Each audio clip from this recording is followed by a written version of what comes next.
All right, Cardinal family, two things I want to talk to you about today. First of all, I've been thinking about wait time a lot, and I've been thinking about wait time because around 2 years ago, maybe it was a year ago, Dr. Scretta of ESU 6 gave me a book. And without getting too much into the book, a lot of it is about when does it make sense to take action and when does it make sense to not take action. And I really think that fits in with wait time. Now, you might remember also a year or two ago, I had a post about wait time.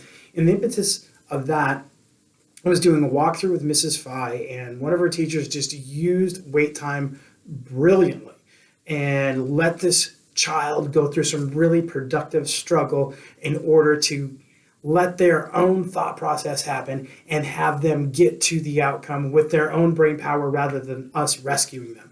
Because man, I tell you what, as teachers, we really like to rescue sometimes, and when we rescue too soon, we rob them of that thought process and that learning.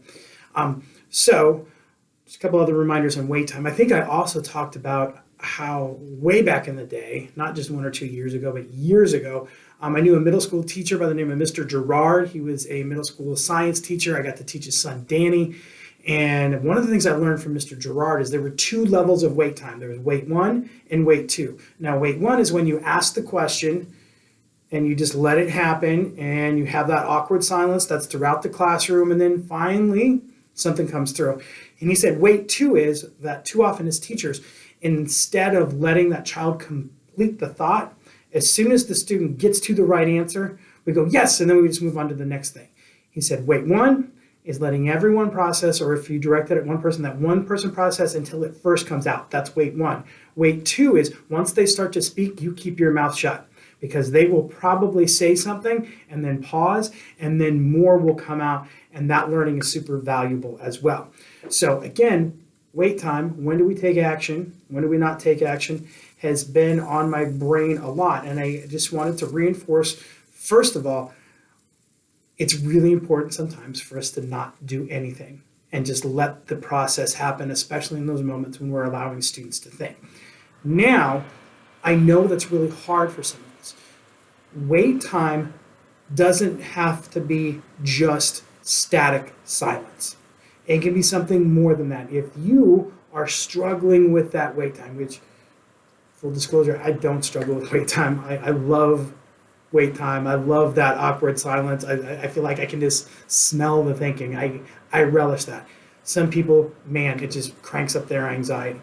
If you ask a question, pose something to your students, and you get the crickets and it's super quiet, rather than just sitting in that silence, you can have them physically manifest their thought process and still have that wait time going. You ask the question like, nobody?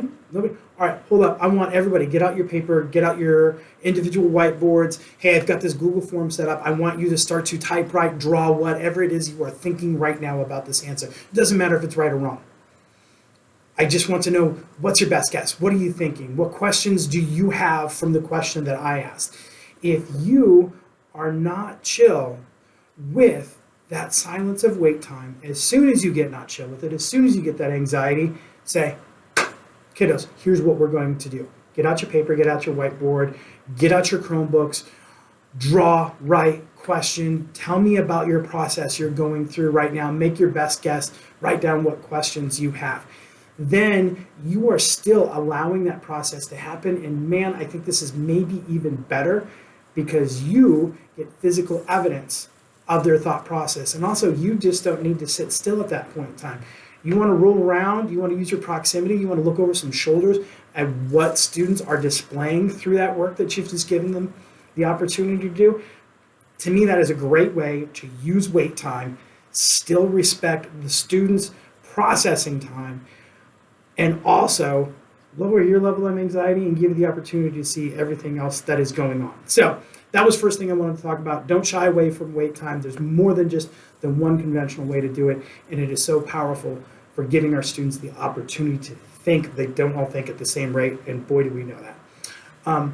Next thing that I wanted to talk about, and this is outside of normal CIA stuff, but I know that this time of year can be really, really difficult. So I'm going to say, first of all, if you're having a hard time, ask us for help. Now, I want to expand on that a little bit. Also, full disclosure, I love this time of year. On my Volkswagen right now, I have a evergreen wreath strapped to the grill with zip ties. I switched my phone case recently.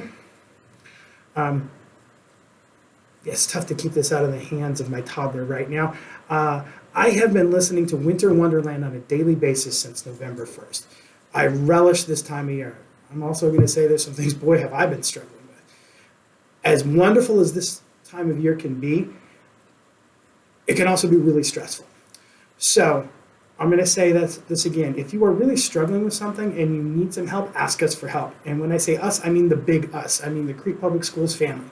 Whether that doesn't necessarily mean just Sam's office. It doesn't necessarily mean the CWC building. It doesn't necessarily mean just your principal. It's whoever you have that is your confidant, that is your support, that you know, hey, I need to have somebody else know this struggle that I'm going through right now, and maybe it's because you need a little bit of help, or maybe it's just because you need to get it off your chest. Don't internalize that stuff, especially this time of year. If you need some help, if you need somebody to talk to, make sure you take the opportunity to do that.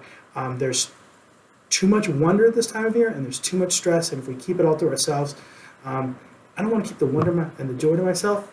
I also want to keep the stress to myself, because we all need help, and I hope none of you just selfishly hoard your wonder and fun, and also just decide, nah, I'm going to hang on to the stress and not ask for help. Ask for some assistance if you need it. We are all here for support. All right, that's all I have. Thank you so much. Hope you guys have a great weekend, and we'll see you next week.